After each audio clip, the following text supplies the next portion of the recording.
This episode's sponsored by CuriosityStream. So here's a movie that I've been meaning to watch for a while now, but didn't have the chance to until recently. And when I did, I thought that this would make a great History Buffs mini. As often as I can, I try to pick historical films that will help add variety to the channel. With the Aeronauts, its story takes place during the Victorian era, that special time in history where mankind was pushing the boundaries of science and questioning the natural world around us. One scientist in particular, a meteorologist named James Glaisher, wanted to study the atmosphere. He believed that by measuring the temperature and humidity at different elevations would help pave the way to predicting the weather itself. Well, at that time, the only way to investigate this was by balloon. On the 5th of September 1862, Glaisher and his pilots took part in an experiment. In a gas balloon named the Mammoth, the largest balloon ever constructed, they would take off and fly higher than any human being had ever been before. In their ascent, they reached 37,000 feet. That's the cruising altitude of modern airliners and higher than the reach of Mount Everest. As you can imagine,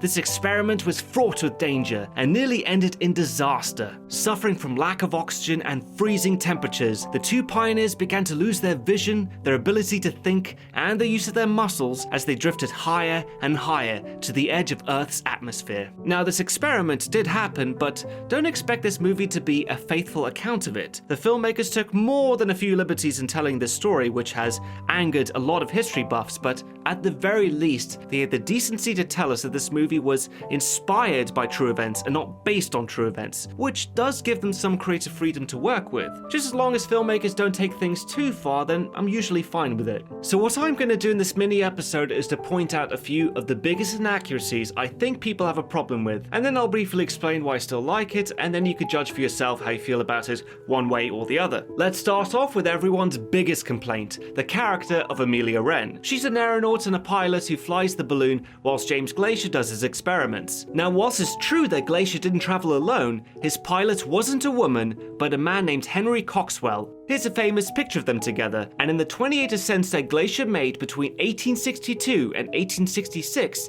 Henry Coxwell was usually his pilot, so the fact that their close relationship is completely omitted from the movie in favor of this fictional character can understandably be seen as poor taste, especially since Henry Coxwell was the one who saved Glaisher's life on that fateful day. With that being said, although Amelia Wren wasn't real, she is based on the famous balloonist Sophie Blanchard. The main differences between them, of course, is Sophie Blanchard was French, not English, and grew up in the Napoleonic era and not during Victorian times, but apart from those two things, the similarities between them were obvious. Like Amelia, Sophie was also married to a famous balloonist, one of the very first in fact. His name was Jean-Pierre Blanchard, and we see some of his influences in the movie. For example, he would warm up the crowd with firework demonstrations before ascending in his balloon, and in 1785, he carried out the first successful parachute experiment with a dog.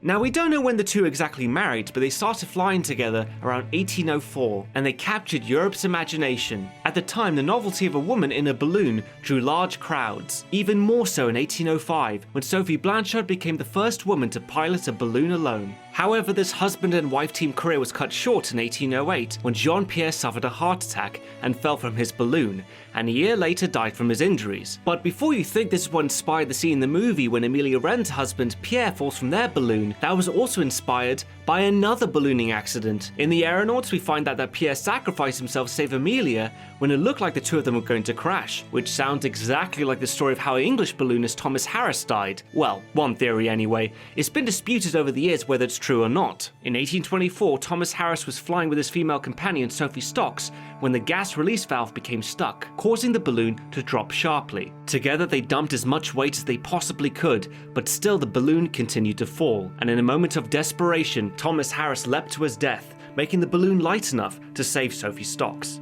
So anyway, after Jean-Pierre Blanchard died, Sophie Blanchard carried on a career as a professional balloonist. Like we see with Amelia Wren, she wore colourful costumes, performed death-defying stunts, and took off in over 60 ascents, sometimes a little more than a chair. Sophie also got the attention of Napoleon Bonaparte, who named her the official aeronaut of the empire, much to the disapproval of her male competitors. Napoleon even consulted her over the possibility of invading Great Britain with an army of troop-carrying balloons. Needless to say, this idea never took off. Tragically, Sophie Blanchard died in 1819 when her balloon caught fire and crashed into a house in Paris. So that takes care of Amelia Wren and her origin, and the reason why I'm not as bothered with her character as some people are is because at least these inaccuracies are somewhat based on history. The filmmakers didn't just make stuff up, it's clear that they did their research on balloon history and used it to build an authentic character, one inspired by real people and events. But let's take a look at an inaccuracy that I have more of an issue with, that no one's really talking about. It's that bit in the movie where James Glacier is at the Royal Society,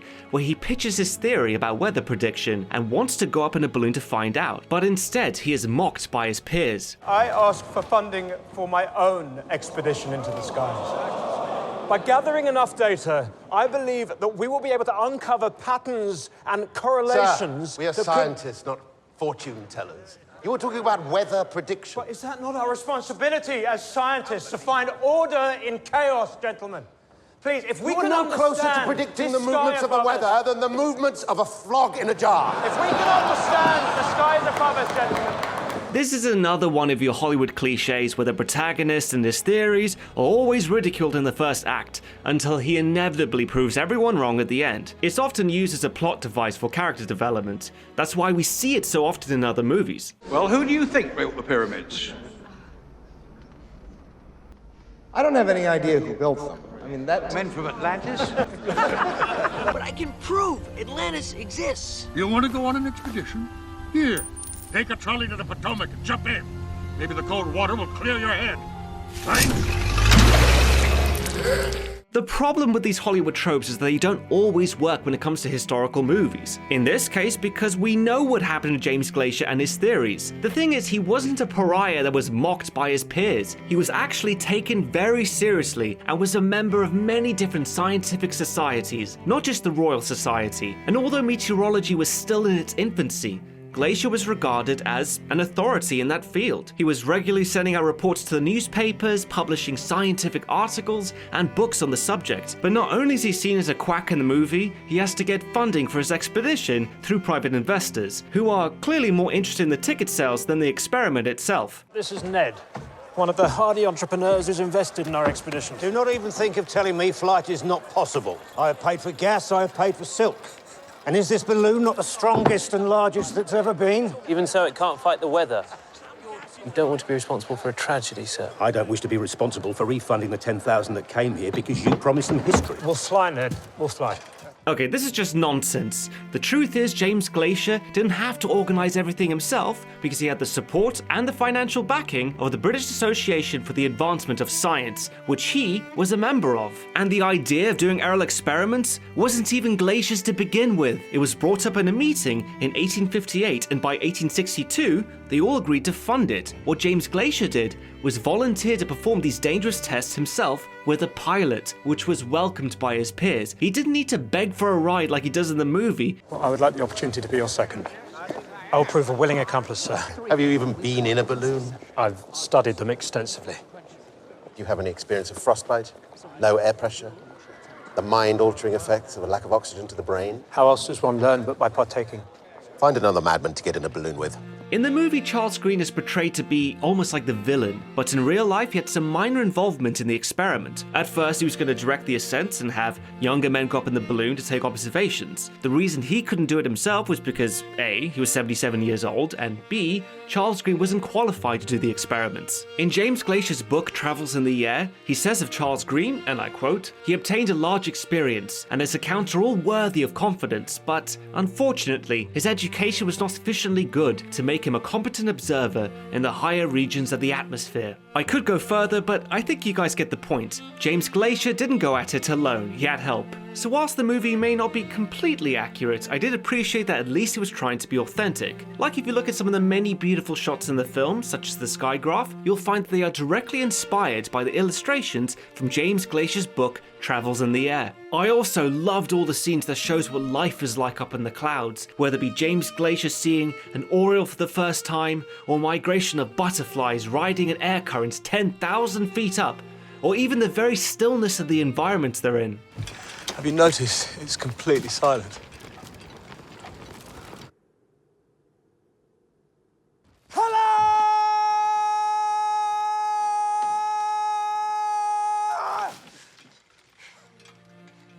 They also include a really cool fact about ballooning that I didn't know about. Apparently when you're 10,000 or 20,000 feet up, you can actually hear sounds from the ground because the balloon itself is empty and acts as an amplifier. Can you hear that? It's a bell? That's bells. Where's that coming from? That's horses. So the humid conditions must be conducting the sound. We have That's the sound of the street. flown through a storm and still London follows us. I honestly love this stuff. It's all based on real science, but with it, you still get that romantic sense of adventure and discovery. I mean, this is why I enjoyed the Aeronauts as much as I did. Now, of course, there are a few scenes that are overly dramatized, like when they fly through that freak storm that pops out of nowhere, which never happened, or that bit at the end where Amelia Wren has to climb on top of the balloon so she can reach the gas release valve that's frozen shut, which is a bit ridiculous considering how difficult it would be to climb it given how high they are. And this all has to do with the physical impairments that freezing temperatures, lack of oxygen, and low air pressure has on the human body. Because after 10,000 feet you start feeling uncomfortable, after 20,000 you start to pass out, and after 30,000 feet, well, your body starts to die. So you might be wondering, if this part is exaggerated, then what exactly happened to James Glaisher and Henry Coxwell? Well, after 29,000 feet, James Glaisher could no longer read his instruments as his vision blurred. Then he lost the use of his muscles and shortly passed out. Glaisher described it in his book as balloon sickness, and he wrote, "In an instant, intense darkness overcame me, so that the optic nerve lost power suddenly, but I was still conscious, with as active as a brain as at the present moment while writing this. I thought I had been seized with asphyxia, and believed I should experience nothing more, as death would come unless we speedily descended." Henry Coxwell's body also grew weaker by the second, and knew he had to pull the ripcord that reached up to the gas release valve to initiate a descent. Problem was that the cord had pulled out of reach, and he was running out of time as the balloon was ascending at 1,000 feet per minute. So with great difficulty, Coxwell climbed onto the load ring, but because he had lost the use of his hands, he could not grasp the cord. So instead he caught it with his teeth, and yanked his head until the gas released and the balloon finally descended. Now, as terrifying of an experience that would be for you or for me, I don't think it would translate as well for an action scene as the one they have in the movie, even if it isn't that realistic. But in the end, what this film stays true to the most were the importance of these experiments. The purpose of this flight wasn't to break some record in a daredevil stunt, it was to investigate and understand the weather that governs the forces of our planet, to the benefit of all mankind. All I ask is to be given the freedom to undertake my experiments. I'm not a coachman for hire. Good, because I'm looking for a fellow scientist. To understand the weather, Miss Wren, is to understand how to make ships and sailors safer, farms more productive, so we can prepare ourselves and our world for floods, for droughts, famines. We could save thousands of lives. There are many elements behind our weather, but three of its most key ingredients are wind, water, and temperature. And to this very day, meteorologists carry on the mission left behind by James Glaisher and other pioneers of his day in unlocking its secrets. And there's this great documentary series called Wild Weather with Richard Hammond that breaks them down to their most basic level and recreates them in fascinating experiments to find out answers to such questions like, how much does a cloud weigh? Is it possible to hear lightning and see thunder? Or my absolute favourite, what is it like to stand in a tornado? I've got goosebumps, and not just because it's cold in here. I can feel the edges of it, feel it moving. It's like I'm touching its flanks. It is a living, breathing thing. It's a living, breathing, furious thing. It's definitely worth checking out if you're into this sort of thing. And if you are, you could find this documentary and thousands like it on CuriosityStream. It's a subscription streaming service that has nothing on it but documentaries, including history, and you could watch them all for just $2.99 a month. But the best part is that fans of history buffs can get their first 30 days for free. And what's more is that with CuriosityStream, you'll also be getting Nebula for free. another streaming service that hosts content for many creators, including history buffs. It's a platform without the restrictions of advertiser-friendly policies you'd find elsewhere. So basically, any videos of mine that need to be heavily edited or go missing will have no problem being uploaded to Nebula the way they were meant to be seen. To get started, all you have to do is enter the promo code curiositystream.com/historybuffs.